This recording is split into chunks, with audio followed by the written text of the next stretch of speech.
Welcome to today's webinar. The topic today is design of industrial tent made of aluminium sections in RFEM 6. My name is Andreas Hörold. I'm responsible for marketing and public relations in the company Dlubal Software. For instance, the Dlubal website, the webinars, newsletters, and so on. I will be the moderator today, and I will answer your questions together with Jonas. Sonja will do the presentation, but my two colleagues can introduce themselves. I would also like to welcome you to today's webinar. My name is Sonja von Bloh, and I will be the presenter today. Yeah, hello from my side as well. My name is Jonas Bien, and I will answer your questions during the webinar. And if there are any left, we will take care of that via email. Have fun in the webinar. Okay, thank you for your introduction. Then we can switch off our webcams that the attendees can see the full screen. Before I hand over the screen, I say some words about how you can ask questions, at least for the attendees who participate the first time. You can show the control panel with that arrow, and then you can enter a question here. And yeah, as Jonas already mentioned, if there are questions that we can't answer because there are too many, you will get an email after the webinar. The other way is to watch the entire webinar, and then you can email your questions to info@dlubal.com. Yeah, that's all from my side, and I hand over the screen to Sonja. Sonja, it's your turn.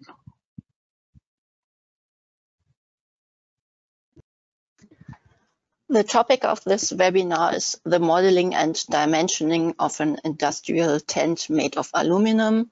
In a first step, I show the modeling of special cross sections in our section. I then model the structure and the loads, and finally design the arched frames in aluminum design. The cross section that I want to use is not included in the RFEM cross section library. I therefore create this cross section in our section, and I switch to our section now. The cross section geometry is available in DXF format so that I can use the import function. I start the import via File, Import, DXF, and then I choose the corresponding file and I click on Open. In the import dialog, I select the option Create DXF template for further editing. There are also several other options that were presented in previous section webinars. You can find these webinars on our website or on YouTube. I click here on OK.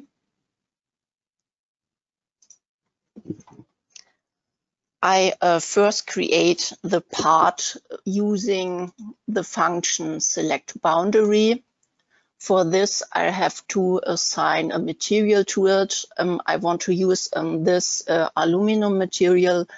You can also choose a different material here in this edit material dialog. Via this, you can open the material library where you can select the material that you want to use. Then I click here on OK, and then I click on the boundary line. Then I have to create the opening, and I will do this also with the select boundary function. I then create the elements necessary for classification and calculation of the effective cross sections. To do this, I only model a quarter of the cross section and then create the other parts by mirroring.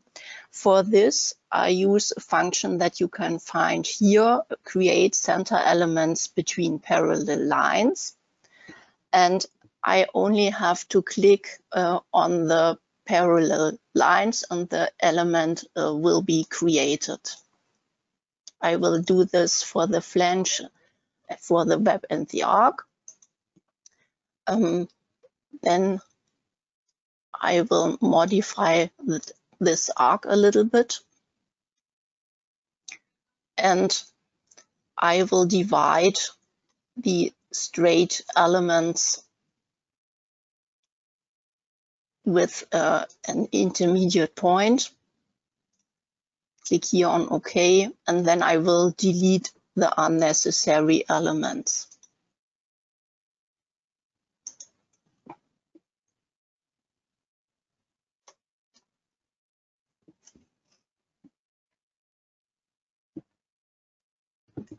Then I use a function that's called extend elements to extend this straight element to this arc element.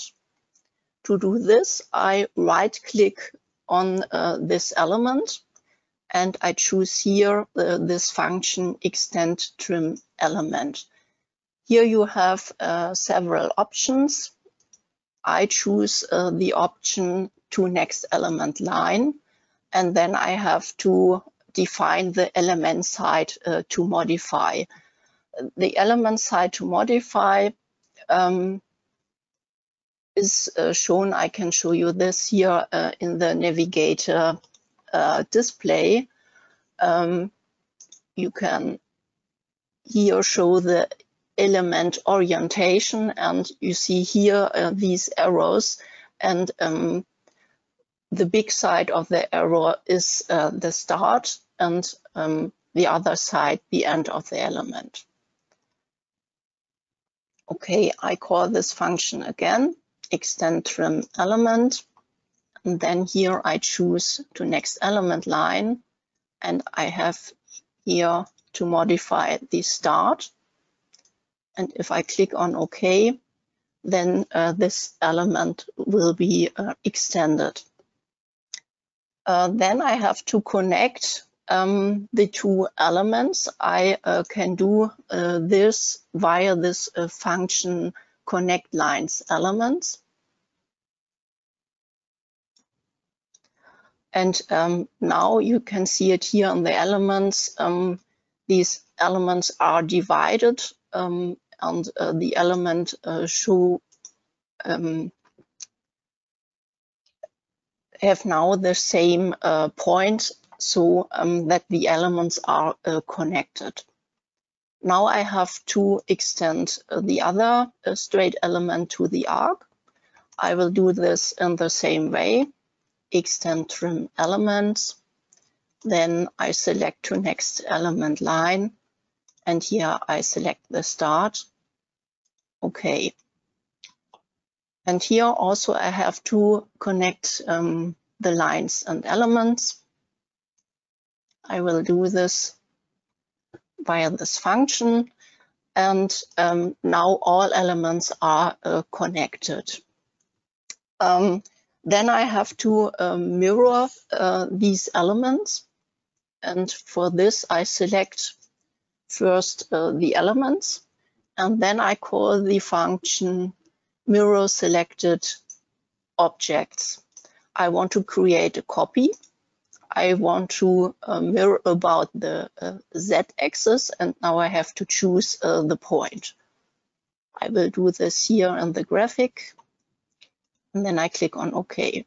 Then I have to mirror all elements about the y-axis. For this, I select the elements, call this function mirror copy, choose the axis y, and then I choose the point, and I click on OK.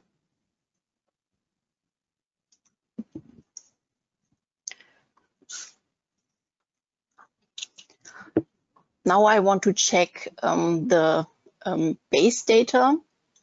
To do this, I go to the navigator data and choose the base data via the context menu. I want to define here the analysis method thin-walled analysis. As already mentioned, elements must be defined for this. This setting only affects the default setting in RFEM. If necessary, I can change the analysis method in RFEM. In RSECTION, I can also calculate the effective cross-section and the stresses. If you want to calculate the effective cross-sections, you have to activate this add-on. I don't want to show you this today. So I click here on OK. However, it makes sense to start the calculation once to find any modeling errors, and I will do this now. I will start the calculation and everything is OK. Then I save this file.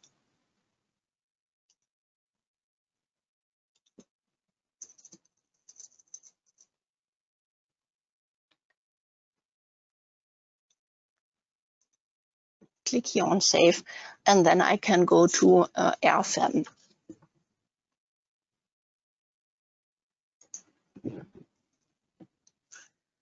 In RFEM, I create a new model via menu File, New. And here I name the model Webinar. And I choose 3D for the type of model. And then I want to choose the add-ons that I want to use in my model. And these are the aluminium design and the wind simulation, because I want to consider or to calculate the wind loads via the wind simulation add-on. Then I go to the Standards tab, and here I choose the standards that should be used for the load combination and load wizards, as well for the aluminium design. Here I choose the national annex for Germany, and also here the Euro codes. Then I click on OK.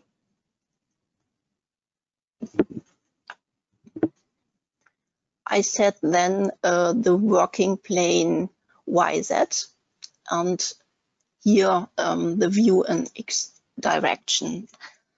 The tent has an arc-shaped geometry. I can create this with a function that I find here in this dialog, and this function is called arc via edge nodes and radius angle, etc. Then I have to define the edge nodes with the coordinates, and the first edge nodes has the coordinates 0, minus 9 meter 0. Then I click on apply, and the second edge node has the coordinates 0, minus 3 meter and minus 5.5 meter. And I click here on apply. Then I have to define the radius. I want to define the radius on the other side. So I check this checkbox reverse orientation, and the arc has a radius about 9 meter. So I define here 9, and then I click on OK.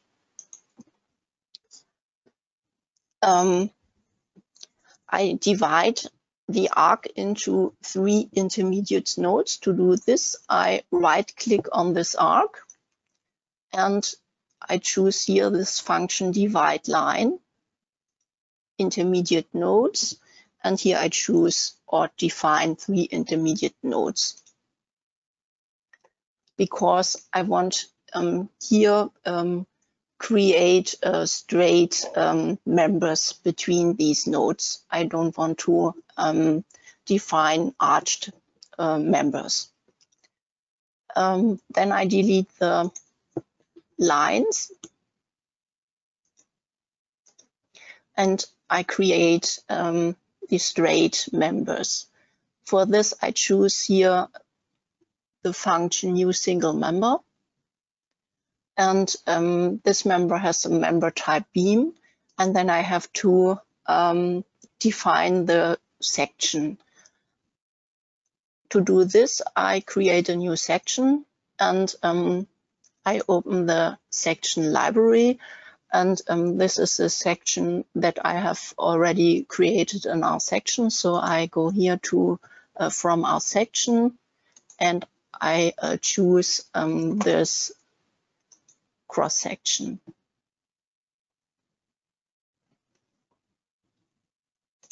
Click here on OK, and then I can define the members.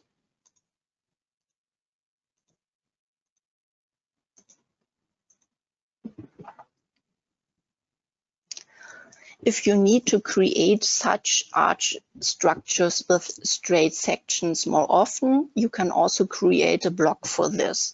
I have created a JavaScript block that creates an arc by specifying the edge node and the radius. The arch is depicted using a specified number of straight members. In this webinar, I just want to show you how to create and save a block with JavaScript. To do this, I go to the navigator data, and here on the three special objects, I find the blocks. And here I choose the new block.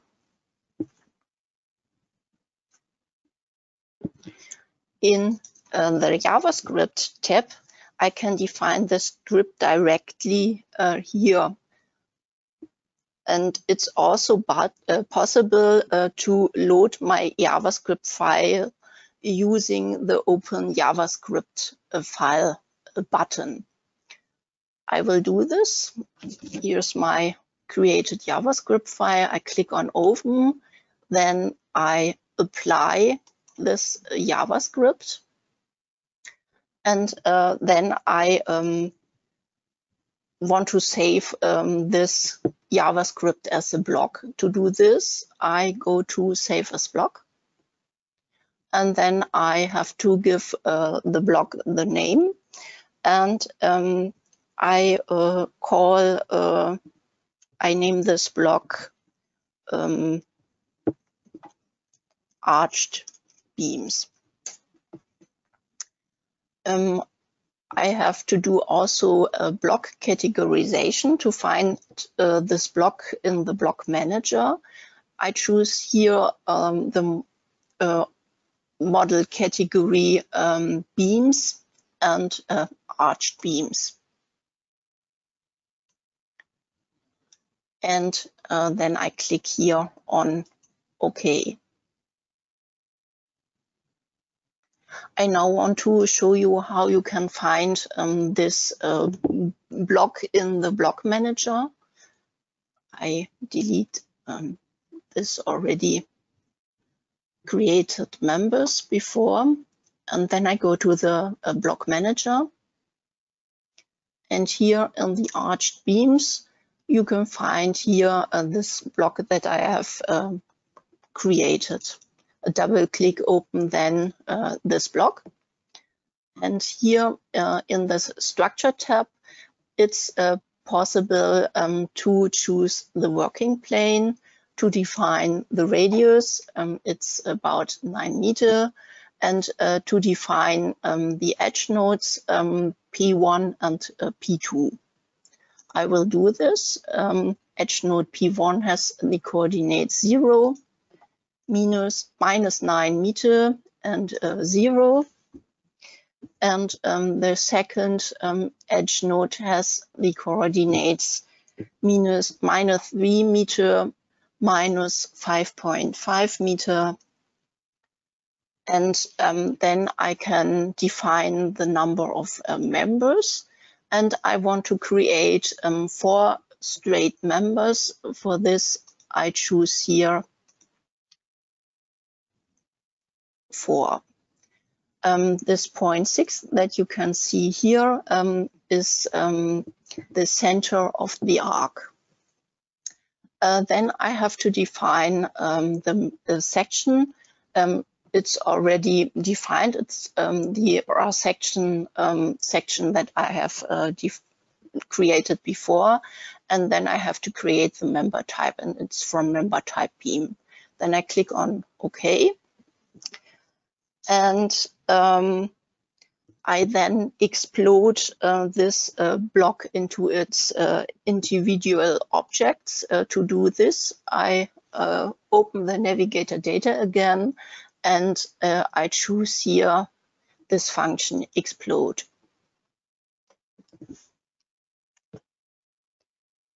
I then create the missing member here on the top.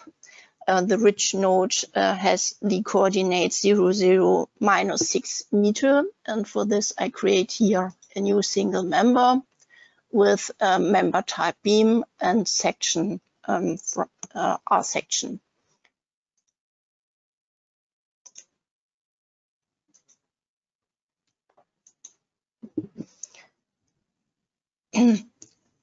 The frames are coupled with trusses and covered with a tarpaulin. I model the tarpaulin as a load transfer surface to apply the loads. I use for this the copy objects function, and for this I have to select the objects to be copied, and I call here this function move copy, and I want to create here a copy, just one copy with a displacement vector of x 5 meter. And to create the surface between the copies, I go here to the numbering and options tab, and I activate the option step links. I want to link the line with the surface, and I have to create a template surface for this. To do this, I open the new surface window, and here I choose the stiffness type load transfer. And in the load transfer tab, I choose the load transfer direction. I only want to transfer the loads to the X direction, so that the loads are only applied to the frames. And I click here on OK and OK, and then the copies and this load transfer surfaces are created. On the inner lines, I create members,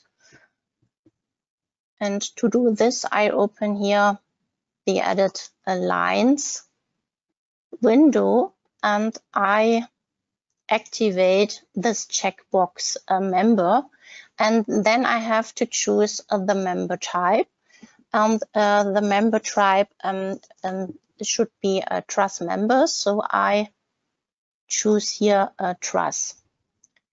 Then I go to a section, and I have to define this section. It should be a different section, so I open the section library, and here I create a new section, and it should be a square hollow section with the dimension 150, 150,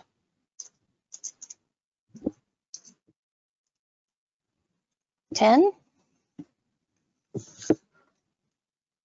I click here on OK. OK. And I also give the members a rotation. Here I use the rotation type help node.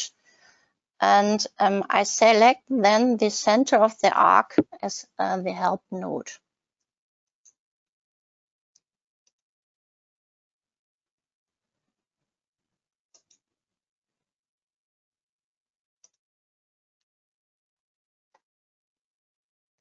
Here on the top, I have also a member, and I want to assign a member to this line. So I open the edit line dialog. I activate this checkbox member. It's also a truss member, but the section should be the R section, cross section. So I choose this. And then I click here on OK. I forgot, I doesn't want to give this member a rotation, so I deactivate here this rotation, and I click here on OK. I then select all objects and copy them 3 times in X direction by 5 meters. I want to do this now, so I select all objects, call here the move copy function. I want to have 3 copies in direction X. I don't want to use the step links function, so I deactivate it, and then I click on OK.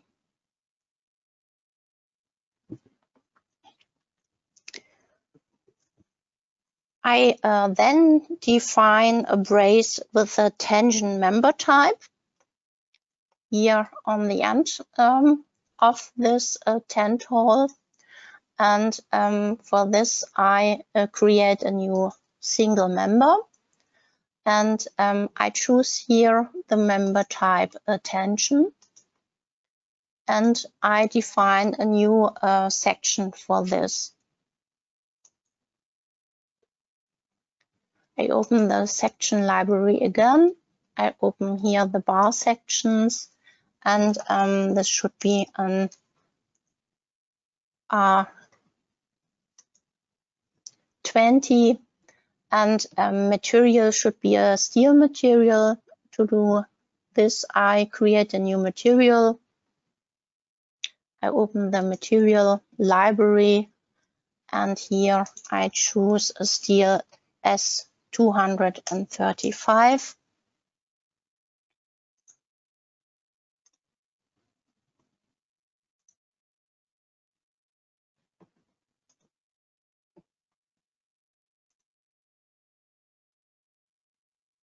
I don't need this rotation anymore, so I click here on OK, and then I create the trusses.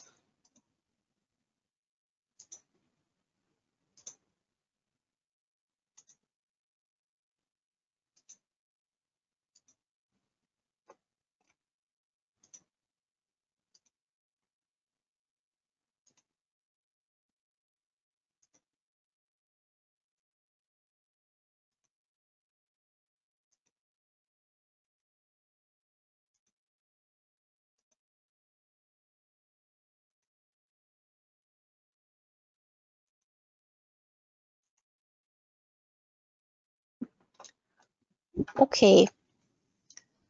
I then select the entire structure, and I mirror it about the plane XZ, and I create here a copy, and I choose here the point, and then I click on OK.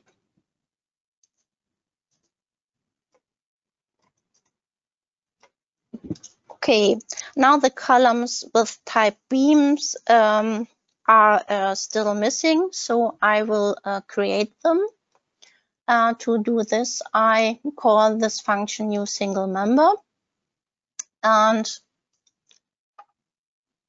I choose here the member type beam, and I have to define also the cross section. It's here this cross section, this hollow cross section, and I want to also define member end hinges. To do this, I activate here this checkbox hinges, and then on top hinges I have to assign the member end hinges.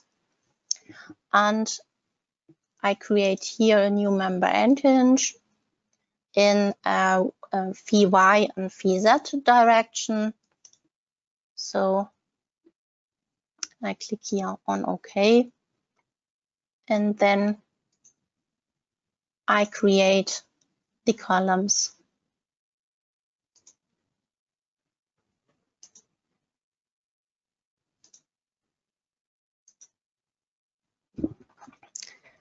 The columns are connected in the middle of the column, from the left column to the middle column, with a beam, also with the same cross section. I will first go to the guide objects, and I want to activate an object snap. And here I need this object snap perpendicular. And then I click here on OK. And then I create a new single member from type beam with this cross section and with a hinge on member start, on member end that I've defined here before. Then I click on OK.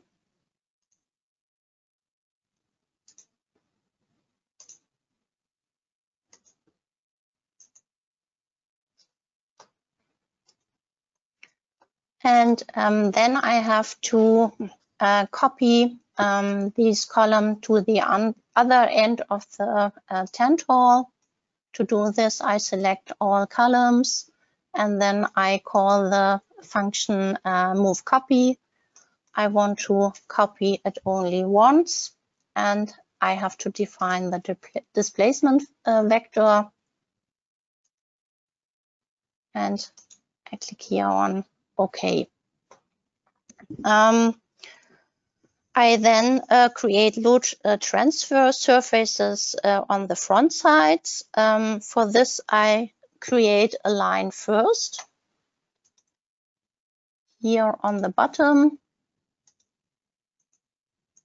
And then I can create this surface via this function select boundary. Should be from a stiffness type load transfer. I want to define a load transfer direction in both directions, in X and Y. And then I click here on OK. And then I have here, I have to click here on the lines to define this surface. I'll now copy the surface to the other end. So I create here a copy and select here the displacement vector, and then I click on OK. I don't want to apply loads on these members, so all I have to do is to edit the load transfer surface, and here I remove the members.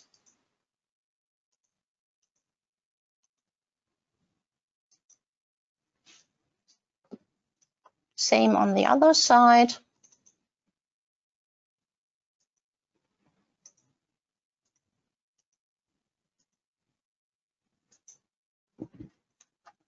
I now define supports on the bottom, and to do this, I create here a new nodal support. It should be a hinged support, and then I choose here all nodes on the bottom. The structure has been completed so that I can define the load. One load case is already defined. It's the self-weight, where the active self-weight checkbox is already activated. I want to define a self-weight for the tarpaulin. And to do this, I select here the whole structure, and then I added the surfaces. And here in the load transfer surface, it's also possible to set a surface weight. And to do this, I activate this checkbox and then I define the weight, and it's 0.0075 kilonewton per square meter. Then I click here on OK. It's also possible to show the loads on the members. And to do this, I have to right-click on such a surface and to choose here loads from a distribution surface. And then I have here to activate the show load checkbox, and then you see the load distribution from the self weight. This comes from the load transfer surfaces to the members.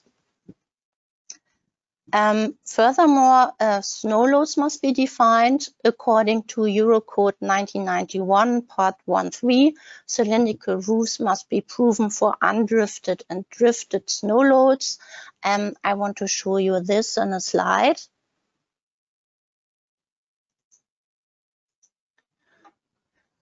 Here you see the snow loads on cylindrical roofs. You can see the snow loads for the undrifted snow load distribution here on the top. And on the bottom, you see the drifted snow loads distribution.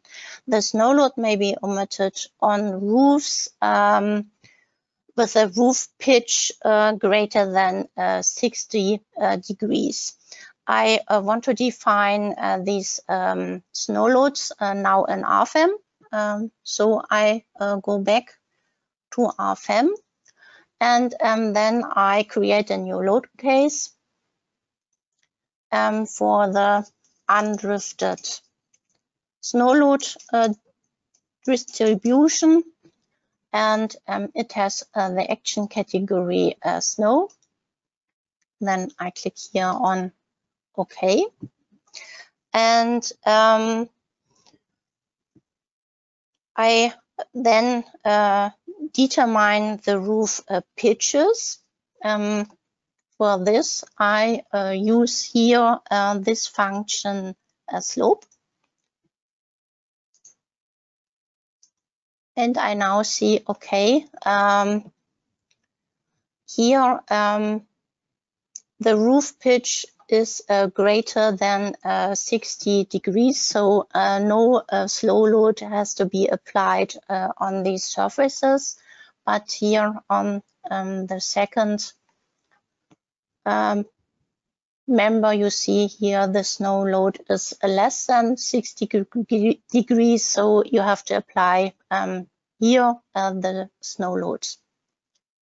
I want to do this now. And for this, I use the function new surface load. And it should be from load type force, uniform in a load direction ZP, and the load magnitude should be 0.68 kilonewton per square meter. Then I have to choose the surfaces. I choose here these surfaces, and then I click on OK. And then you see the snow load distribution for the undrifted snow loads. Okay, you can show you this also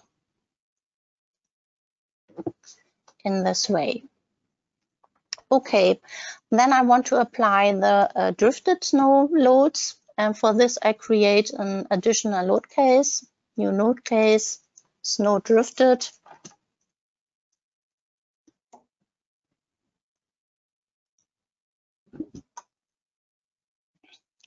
The triangular load distribution can be applied with a free rectangular load. For the corner points of the free rectangular load, I create two lines and divide them by 3. So I create here this line first, and also on the other side of the tent hall. And then I divide these lines by 3 intermediate nodes. So I choose here divide line, intermediate nodes, and define here 3.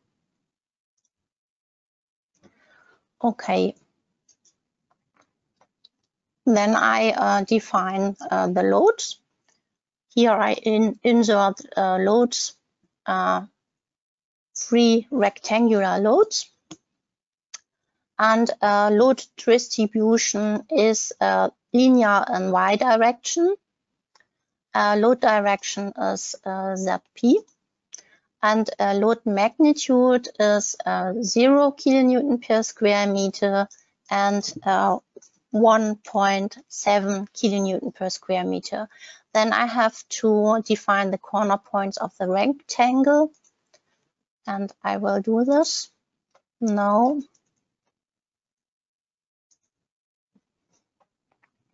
And then I have to assign this load to the surfaces. And I check, I choose here,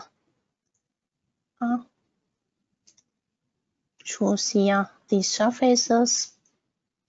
Then I click on OK, apply and next. You can see here the result in the graphic. And then I have to define 1.7 and 0. And here define the new corner points of the rectangle. It's here and here. I have to choose the surfaces.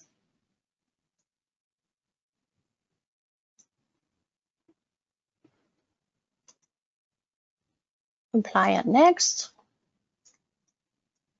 And then for the other side, it's 0, 1.85. I have to create the corner points. Choose the surfaces.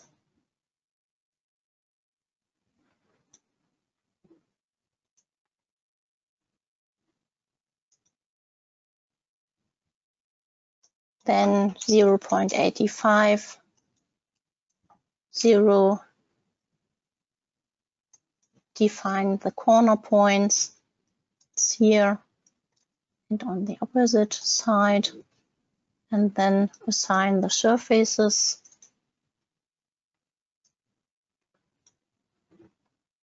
Oops.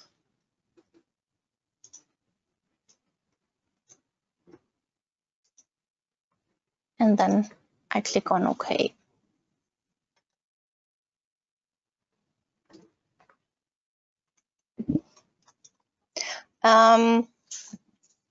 Another drifted snow load case would have to be created with the load mirrored around the Z-axis. I don't consider this in this webinar.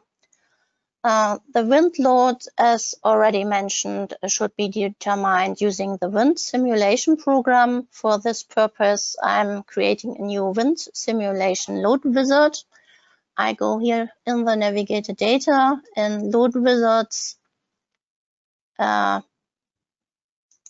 wind simulation, and I only want to consider the wind direction in 0 degree and 90 degree. So I choose here the wind direction type user defined, and then I choose here 0 degree and 90 degree, and then only 2 load cases for the direction 0 degree and 90 degree will be created automatically. In the wind simulation analysis settings that you can open here, I can make settings for flow parameters, etc. I leave the default settings here. I then make settings for the wind profile. Here I modify the wind profile, and this should be created according to the standard. And I take the location and load parameters from our Leipzig office. And for this, I import the parameters from the wind load map via this button.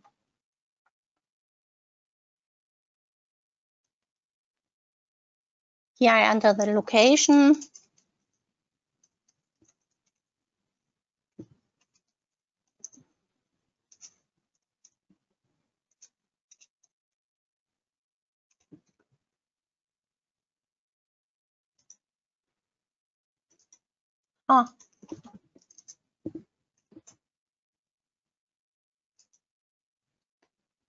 Then I click here on OK. Then I get the load zone data from this map. Okay.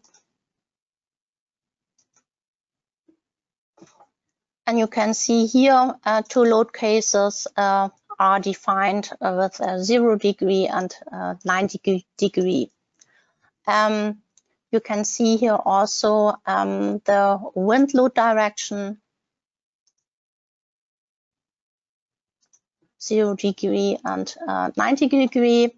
I just want to show you the results in a calculated file. I will open this calculated file. After the calculation, you get the results from the wind simulation analysis. You get here the pressure, and it's also possible here to calculate the deformations and the internal forces. And to do this, if you want to see the results of the static analysis, you have to choose here the static analysis, and you can see now the deformation for this wind load. Okay, then I have to define the imperfections. For this, I go back to the other file. I just want to design the frame in this webinar according to Eurocode 9. Second order effects and imperfections may be accounted for by the global analysis. In this case, only cross-section checks are required because the calculation covers all stability effects. The cross-sections are hollow cross-sections, so that the possibility of torsional buckling or torsional flexural buckling can be neglected. A calculation with 6 degrees of freedom is therefore sufficient. If you have to consider torsional buckling or torsional flexural buckling, then it's also possible to do an analysis with 7 degrees of freedom in RFEM. But in this case, it's not necessary. The imperfection to be applied for the arches are described in the draft standard for Eurocode 9 from 2021. And I want to show you this also in a slide. Here, the imperfections are given for the in-plane buckling and for the out-of-plane buckling, and also a formula for calculating this parameter E0. I want to define these imperfections for in-plane buckling and out-of-plane buckling now in RFEM. And for this, I go back to my file, and I first create an imperfection case for the imperfections out of the plane. I go here to imperfection case, new imperfection case, imperfection out of plane. And then I have to define the imperfections.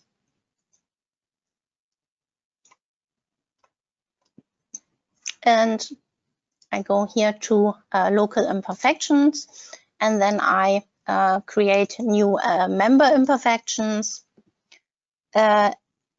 I first define the initial sway for the columns. Here I choose the definition type relative, and for the outer columns is the value 234, and then I have to choose here the members.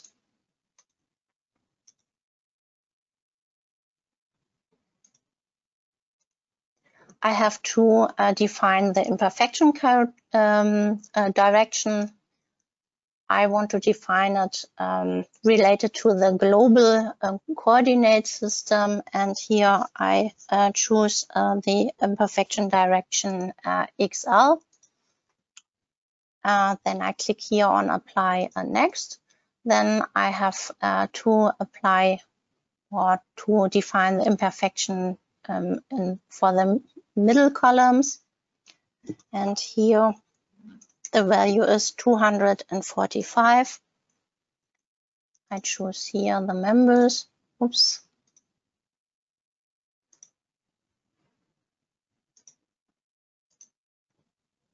Apply and next.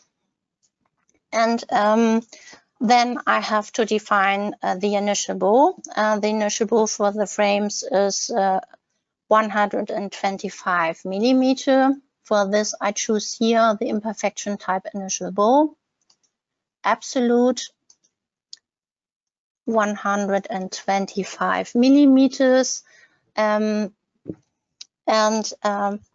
coordinate system is global, and direction XL is also okay. Since I'm defining the initial bow across multiple members, I activate this checkbox reference to list of members, and then I select the corresponding members.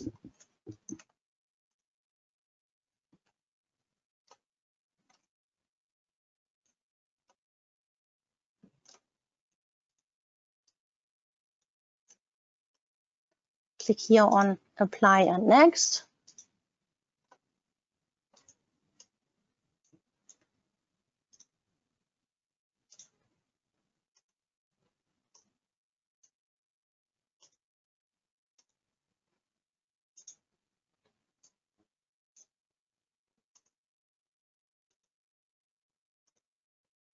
Then here on the end, so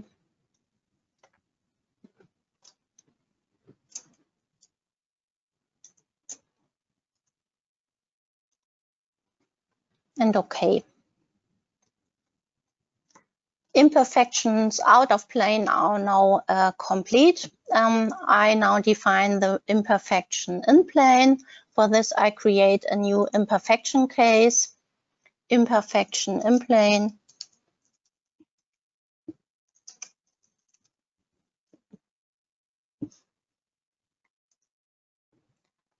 Then I define new member imperfections. First, I define the initial sway for the columns. Here I choose definition type relative. It's 235. Related to global coordinate system in YL. And then I choose here the members.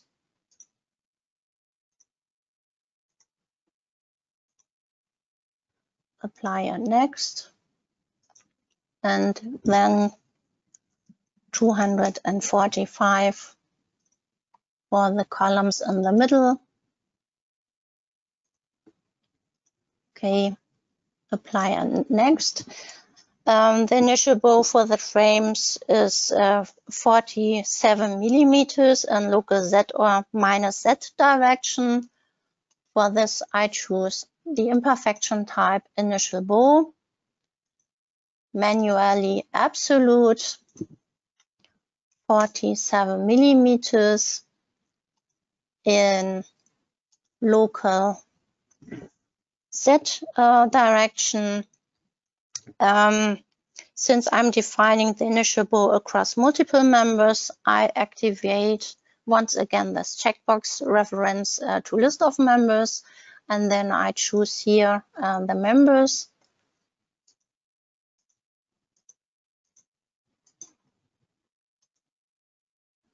Apply a next, then I have to change the different imperfection direction, and I choose here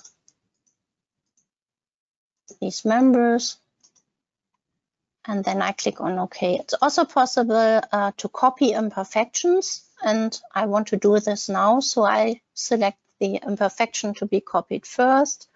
Then I click here on Move Copy. I want to create 4 copies, and I have to define the displacement vector. Should be 5 meters in X direction, and then I click here on OK, and now the imperfections are created. The combination of load cases should be done according to Eurocode 1990. I will do this now. For this, I open here the load cases and combinations. The standard is already chosen correctly, and I want to automatically calculate all load combinations via this combination wizard. So I leave this checkbox activated. Then I go to the design situations. I want to do only ultimate limit states designs, so I don't need these design situations, so I delete them. And I want to go into the combination wizard,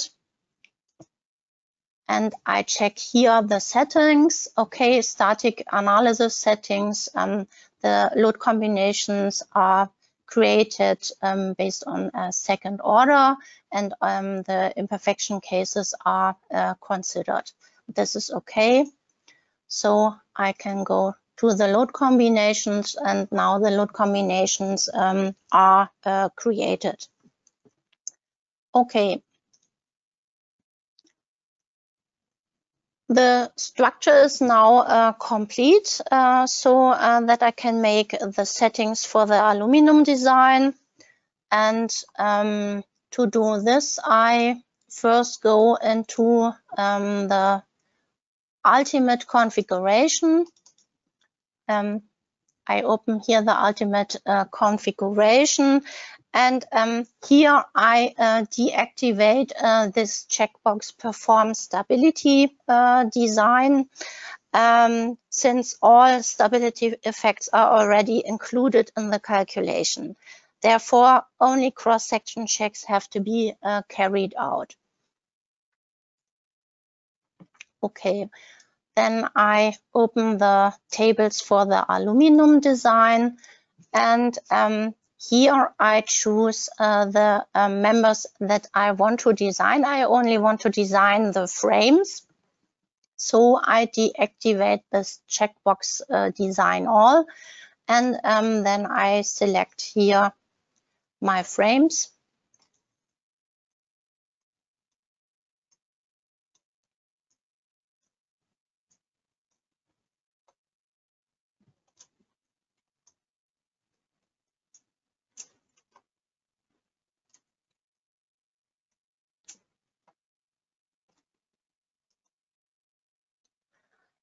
It's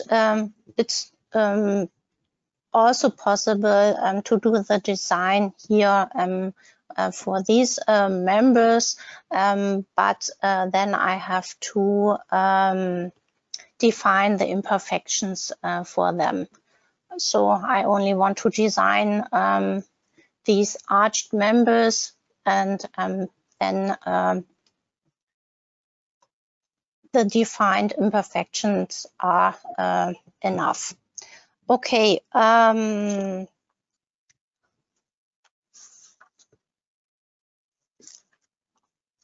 The calculation takes time because of the wind simulation and calculation of the effective cross-section in an iterative process.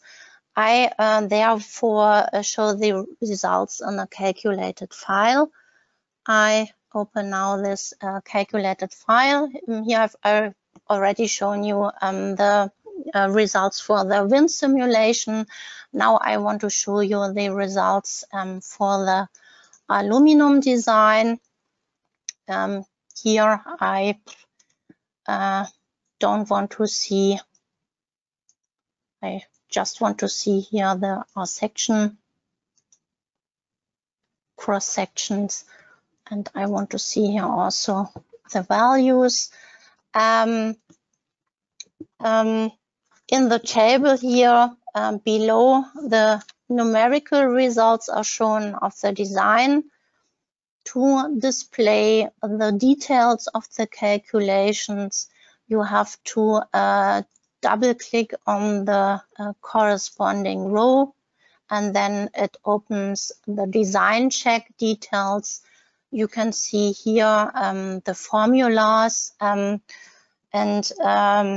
also you can see here the section classification and the effective cross sections. In aluminum design, separate effective cross sections are calculated for axial force, bending moment My and bending moment Mz. You can see here this section classification, but you can see here for major axis the cross section falls into class 4, into class 2, so it's not necessary to calculate the effective cross section, and only for minor axis bending this cross section falls into class 4, and then you can see here this effective cross section for minor axis bending.